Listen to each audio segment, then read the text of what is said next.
رسول الله صلی الله علیه وسلم فرمایلی دي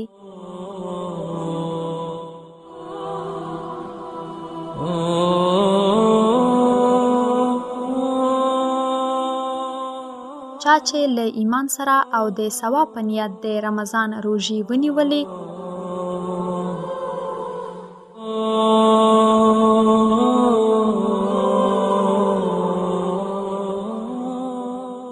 الله یې پخواني واړه ګناهونه بخي.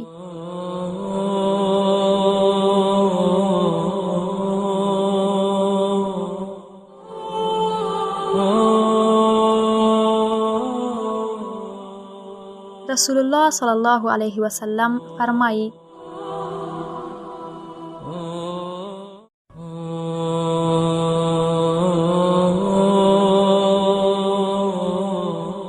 الله تعالی فرمایي روژه لرونکي خوراک، څښاک او خپل شهوات زما لپاره پرېږدي.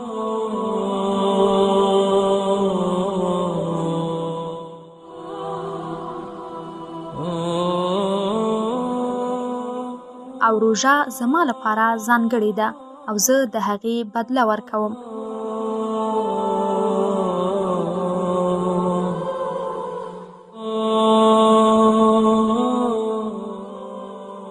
او یو نیک عمل په 10 برابر.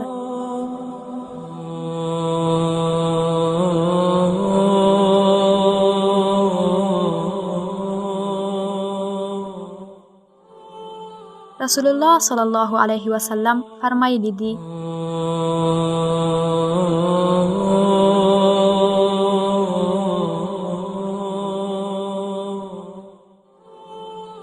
چا چې استغفر الله ډیر ځلې وویلې له ټولو غمونو، دردونو، سوچونو او له ټولو تنګلاسیو به خلاصون ومومي.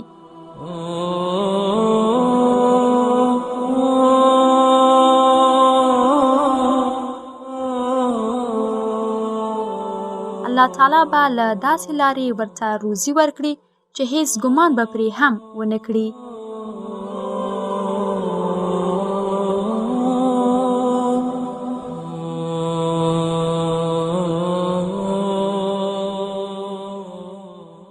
ابو العالیه رحمت الله علیه وایي